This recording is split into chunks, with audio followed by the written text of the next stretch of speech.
amlodipin 10 mili itu memang pulang harus minum lagi, itu seperti itu ya. Karena tensi tinggi. Karena itu saya mengusulkan, Bapak Rektor, kalau bisa kita perlu ada kelas khusus untuk mereka. Itu dari dulu usul saya ke Pak Nyoman, tapi sampai sekarang juga tidak kesampaian. Agar apa? Supaya kita jangan menilai mereka ini karena pakai seragamnya sama, menganggap mereka ini semua sama dari daerah ini, dengan TOEFL yang ataukah mungkin yang standar-standar tadi itu yang nilainya mungkin rata-rata di atas itu.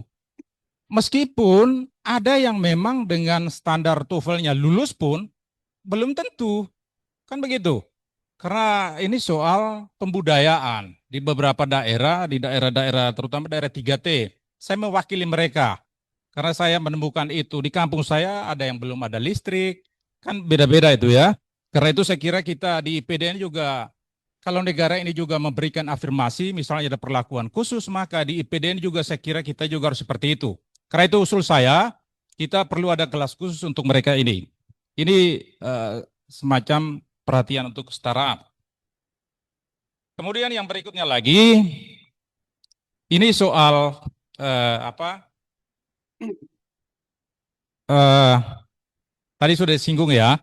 Tadi soal sarana prasarana ya. Saya menemukan betul memang kita masih sangat terbatas. Itu saya kira Pak Rektor sudah tahu. Kemudian yang berikutnya lagi ini plus sinergitas. Jarlatsu ya, pengalaman saja. Saya itu termasuk yang paling rajin dan paling jujur saja kalau soal disiplin. Masuk 7.30 ya 7.30, kan begitu ya. Dan saya tentu pasti akan ditegur pimpinan, ditegur oleh yang lain-lain itu karena ini terlalu memaksakan. Kan sepakatnya demikian. Republik ini saya kira sudah banyak sekali aturan. Yang kurang itu adalah komitmen kita tunduk pada aturan yang kita sepakati. Saya mengutip David Hume bicara semakin banyak aturan itu, semakin kita itu rendah soal kemanusiaan.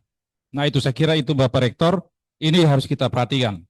Kemudian soal kurikulum, saya kira kita juga tadi kan macam-macam kurikulum tadi itu yang apa namanya disampaikan Bapak Rektor.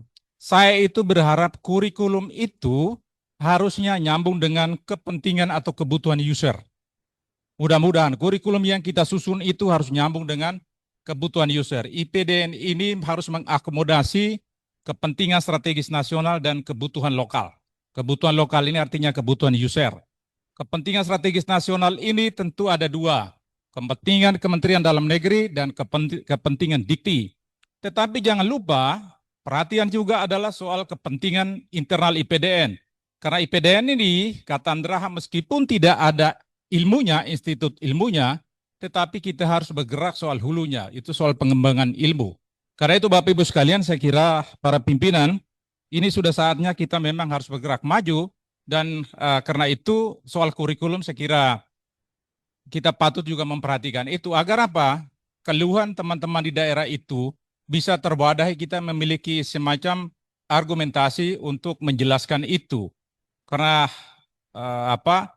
Kan Pak Rektor sendiri tahu, saya kira teman-teman di lapangan juga para pejabat itu kan rata-rata mengeluh soal anak-anak sekarang seperti apa. Nah, itu yang saya kira mungkin menjadi perhatian kita. Ini saya kira cukup dari saya, masih banyak tapi saya ingin membagi waktu ruang kepada teman-teman lain. Terima kasih Bapak Rektor, saya merasa bahagia sekali. Tadi rencana Bapak Rektor untuk melaksanakan pertemuan kita mungkin setiap 6 bulan.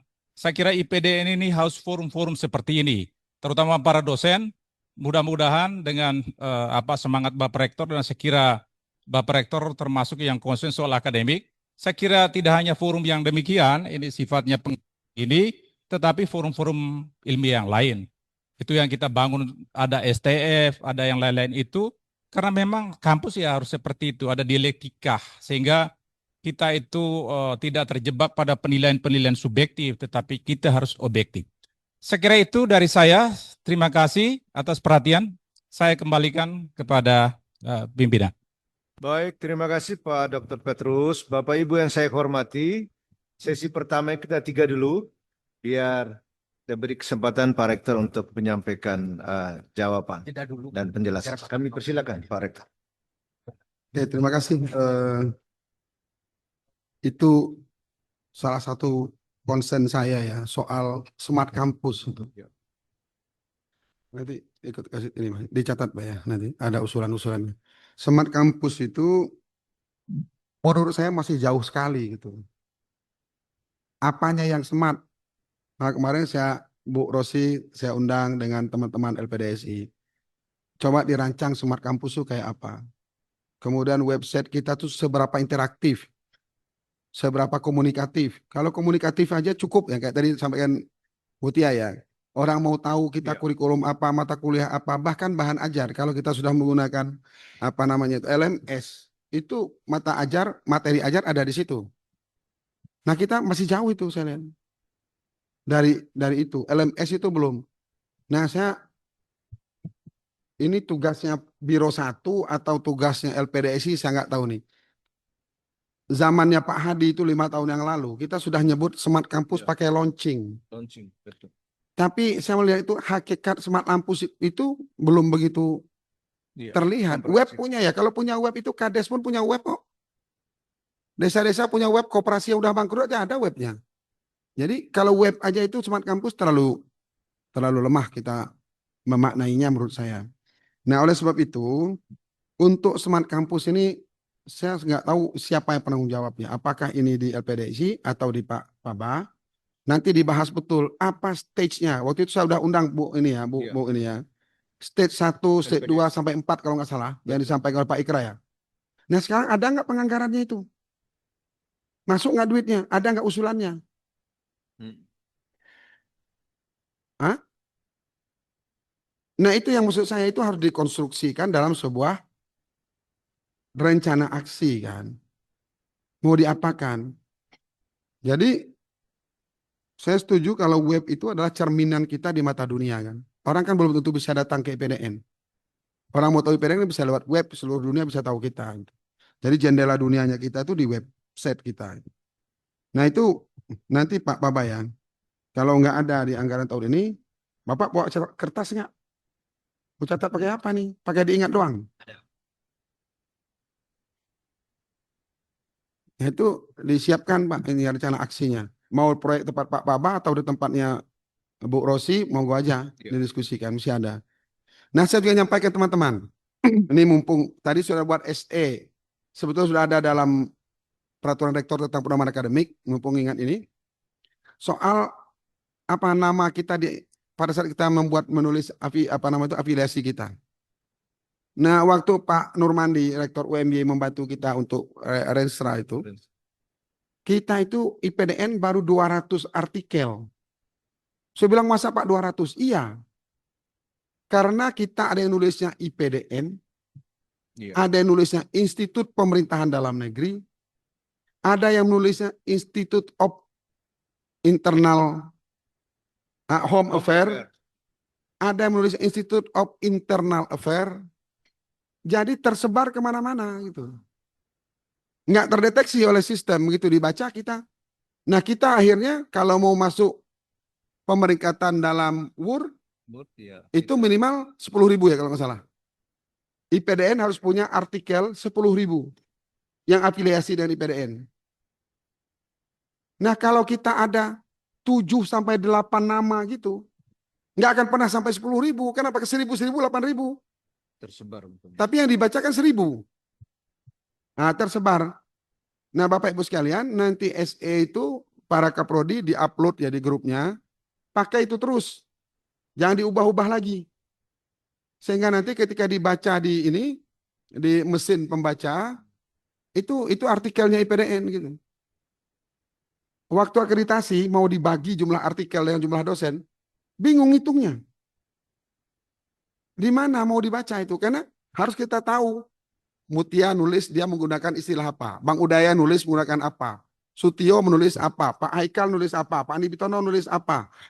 Tri nulis apa. Harus kita tahu satu-satu. Karena ini masing-masing orang nulis bahasa sendiri. Sehingga kita nggak tahu berapa jumlahnya itu. Tapi kalau mesin disuruh cari, dapatnya ditulis IPDN ya IPDN. Kalau ditulis Institut Pemerintahan Dalam Negeri lengkap ya Institut Pemerintahan Dalam Negeri, yang IPDN nggak dia baca. Yang bahasa Inggris nggak dia baca. Nah nanti teman-teman dosen, Pak Kaprodi, Bu Kaprodi terutama, tolong betul diingatkan di grup dosen ya. Itu selalu itu. Dan kalau bisa itu Di status grup apa ya? Gimana gitu supaya baca gitu. Selalu diingat. Untuk aplikasi minimal kita setahun 2 tahun ke depan. Karena mungkin belum tersosialisasi dengan bagus. Nah, ini kaitan dengan ini juga nih, dengan soal apa elektronik tadi. Pendampingan karya ilmiah. Selama ini kan per prodi ya, apa per fakultas. Iya. Mungkin bagus diinisiasi Pak Biro 1, kita bikin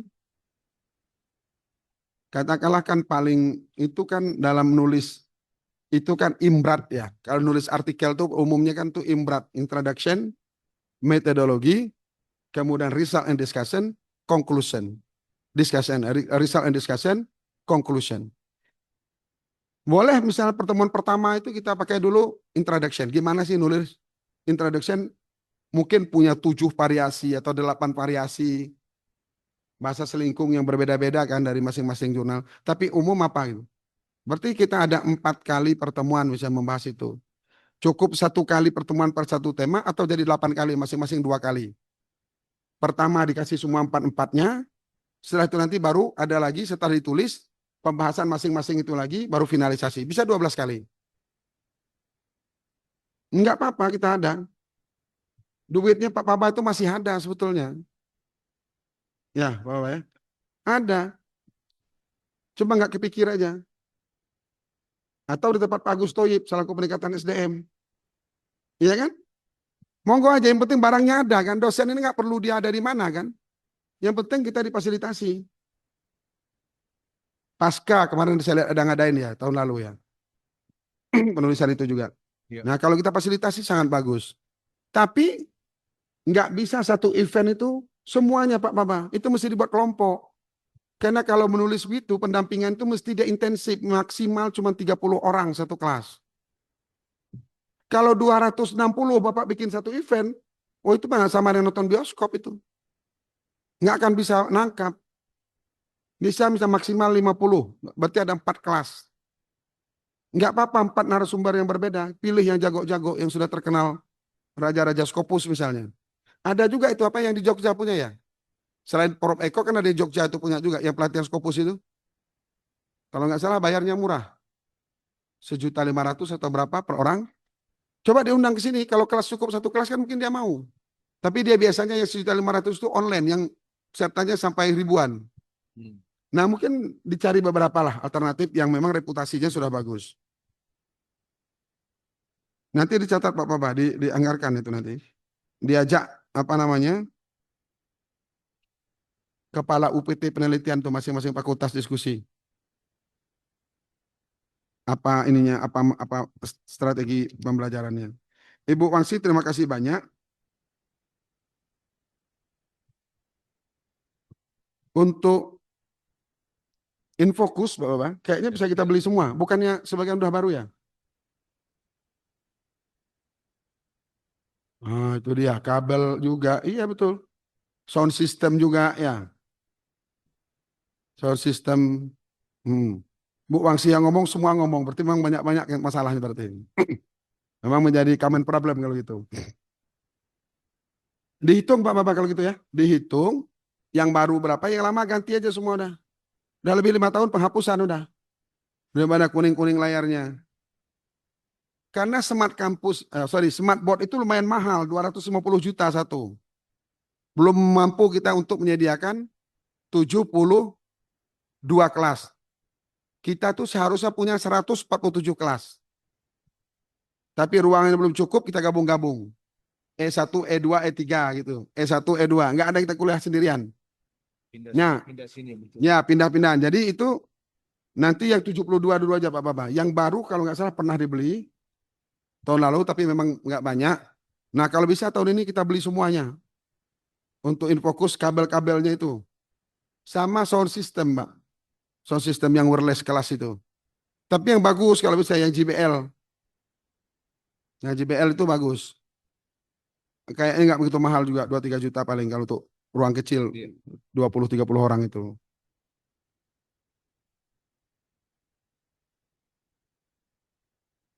Oke. Nah Pak Petrus untuk kelas khusus itu. Coba Bapak rancang masukannya gimana? Apakah Kelas khusus itu maksudnya